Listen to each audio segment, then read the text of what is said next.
Voici, j'envoie mon messager devant ma face, et il préparera le chemin devant moi. Aplanissez les sentiers du Seigneur, comme a dit Ésaïe. Voici, la jeune fille deviendra enceinte, et elle enfantera un fils, et on lui donnera le nom d'Emmanuel. L'Esprit du Seigneur est sur moi, car il m'a oint pour annoncer la bonne nouvelle aux pauvres. Paix sur vous tous, les frères et les sœurs, j'ai envie de parler aujourd'hui de Jésus, l'agneau de Dieu, celui qui ôte le péché du monde, celui qui s'est sacrifié. Sourate 3, verset 55. Donc, verset extraordinairement important. Jésus qui, même dans le Coran, est différent des autres. Par exemple, c'est écrit dans la sourate 19, etc. Le Seigneur qui a fait à Marie don d'un fils pur, elle-même une femme extraordinaire, celle que le Seigneur a placée au-dessus des femmes des mondes. Une famille bénie, magnifique, extraordinaire.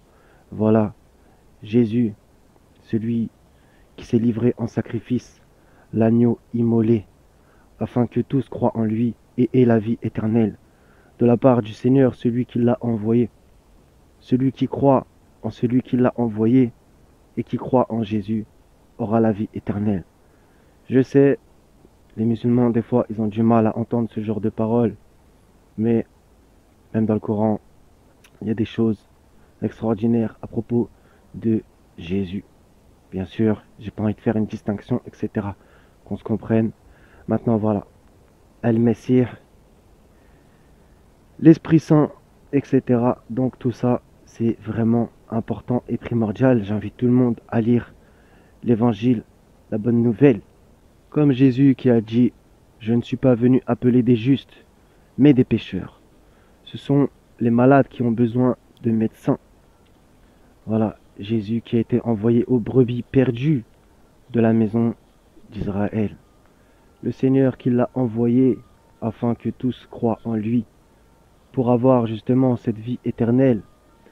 Jésus qui a accompli plein de promesses et qui a dit lui-même, tout est accompli. Je ne suis pas venu pour abolir la Torah, ni les prophètes, les livres des prophètes, mais pour accomplir. Les frérots, les sœurettes, j'invite tout le monde à lire l'évangile encore une fois pour connaître Jésus, notre bien-aimé. Et comme il a dit lui-même, les cieux et la terre passeront, mais mes paroles ne passeront point. Soyez tous bénis et en paix. À la prochaine si Dieu veut. Selem. Et qu'avez-vous à vous soucier du lendemain? Le lendemain aura soin de lui-même. À chaque jour suffit sa peine. Heureux ceux qui ont le cœur pur, car ils verront Dieu.